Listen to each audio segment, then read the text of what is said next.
Okay, I heard you. No Sasaki in trade talk. What's up, everybody? I'm Jim Rodriguez, and welcome to the Wednesday here on Dodgers Latest. Wow, definitely. You guys came out in full throat yesterday. Appreciate all the comments, all the feedback.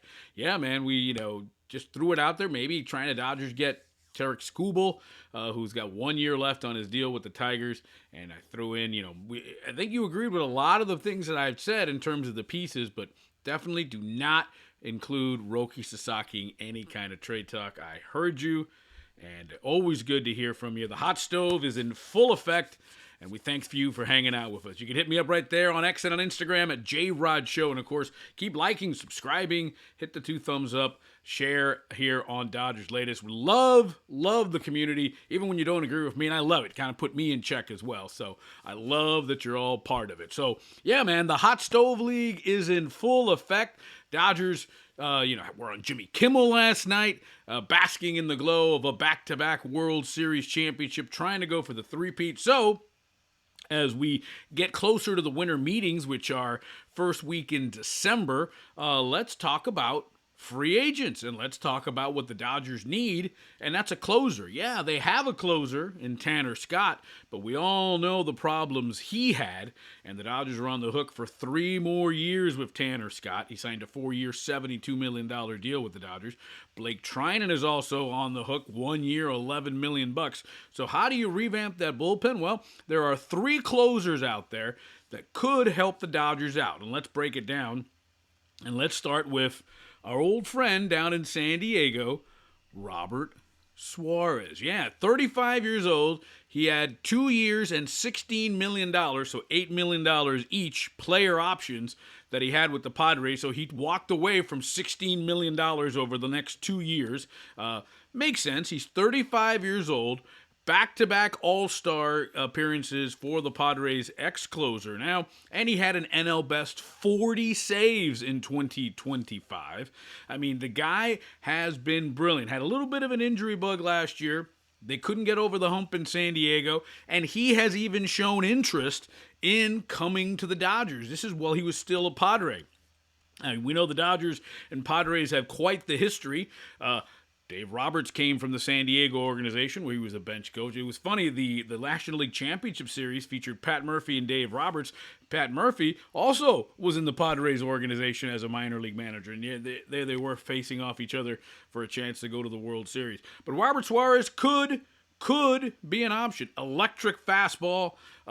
He definitely strikes out a lot of guys, gets up to the 90, ticks up to 98, almost 99.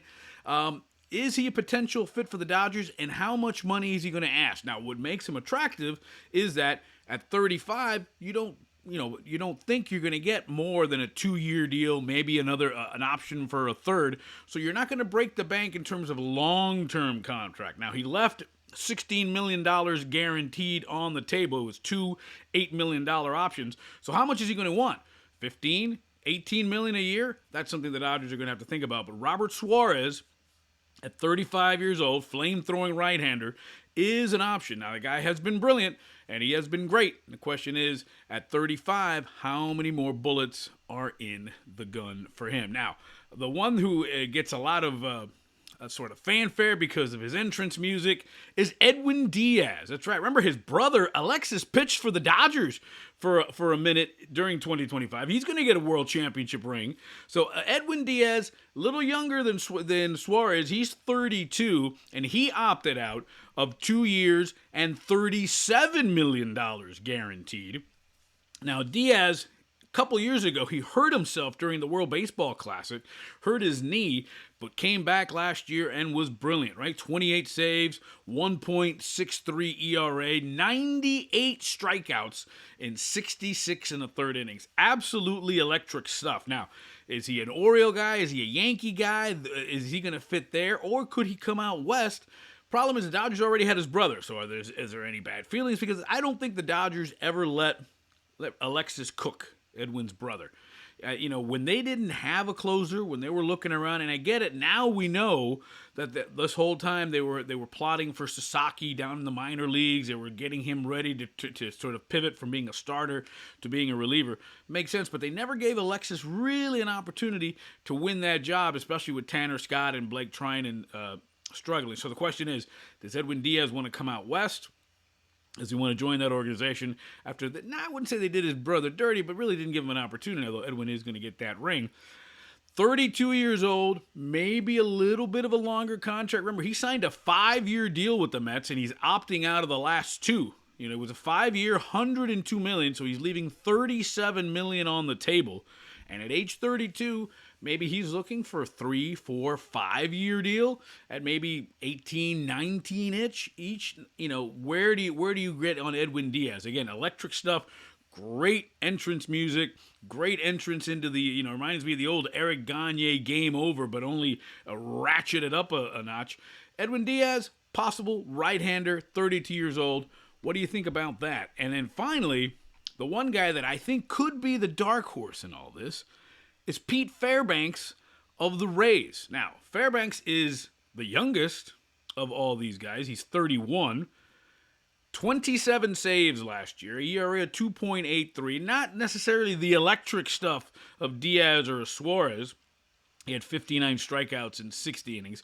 He's got a team option for 2026 for $11 million or a $1 million buyout. So he could be a free agent if the Rays decide not to keep him, or they could pick up the option and maybe trade him to the Dodgers. Now, why is Pete Fairbanks in this conversation? Well, again, he comes from the Rays, and the Dodgers and Rays are kind of interwoven. Obviously, where did Andrew Friedman come from? He came from Tampa. Where did Tyler Glasnow come from? Where did Blake Snell come from? Tampa. Dodgers even made a low-key trade for Ben Rortvedt, who they got from Tampa at the trading deadline, and how big was Ben when Will Smith went down during the season. So Pete Fairbanks is an opportunity at 27 saves last year, 31 years old. Here's a guy that you can maybe get a longer contract at a lower annual value, and he's got that Rays connection. Now the Dodgers didn't pull the trigger during the trading deadline. They really didn't pull the trigger on anything. But there's a possibility. So, Edwin Diaz, Robert Suarez, or Pete Fairbanks, who of those would you want to get, if any of those guys? It's an interesting conversation because the one thing the Dodgers need to do is rebuild this bullpen. We've had that conversation, and we're not going to touch Sasaki. But he has to come into the question, like, what do you do with Roki Sasaki? Does he go back to being a starter and kind of take over for that Clayton Kershaw role in terms of not necessarily as being a 4th or 5th starter, but does he go into the role as a starter? Or do you sort of keep him as a reliever? Were you convinced him coming out of the bullpen? I get it. It was desperate times, desperate measures, and it worked. But is he more of a starter or is he more of a reliever? That he's young, slender frame. Kind of reminds me of a very young, raw Pedro Martinez, who the Dodgers gave up on, ended up trading to the Expos, and Pedro ended up having a Hall of Fame career. Curious to see what they do with Sasaki, back to the starter, keep him in the bullpen. I think he's going to go back to the starter, and then if somehow he struggles or there's some issues, there's always the fallback of the bullpen. But that bullpen needs a major, major overhaul. There's money coming off the books with Conforto and Kershaw. That's at least $24 million next year. We'll have to see about Kike and Miguel Rojas and those guys. And you've got Michael Kopech out there, coming back from injury. Curious to see how they build this bullpen, because the one, I always say, the good news is the bad news is they won with this bullpen. The good news is they won with this bullpen. So how do you do it? You got an amazing starting rotation.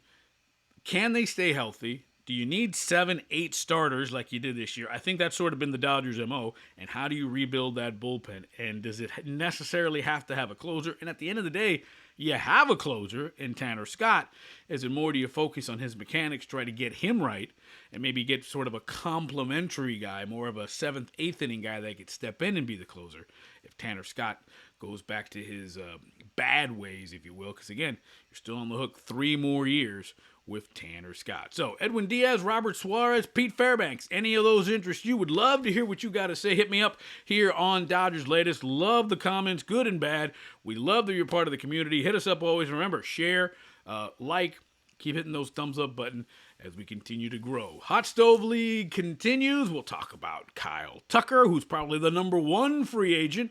I saw a wild note about Mike Trout out there. Could he be in the mix? Oh, love the speculation, and that's all you do. And when you're sitting on the catbird seat, when you're sitting on the throne with the two crowns, champ, love to talk about it because everybody wants to be a Dodger. I'm Jim Rodriguez. Hope you're enjoying the winter. Thanks for hanging out with us. And remember, it's always time for world champion Dodger baseball.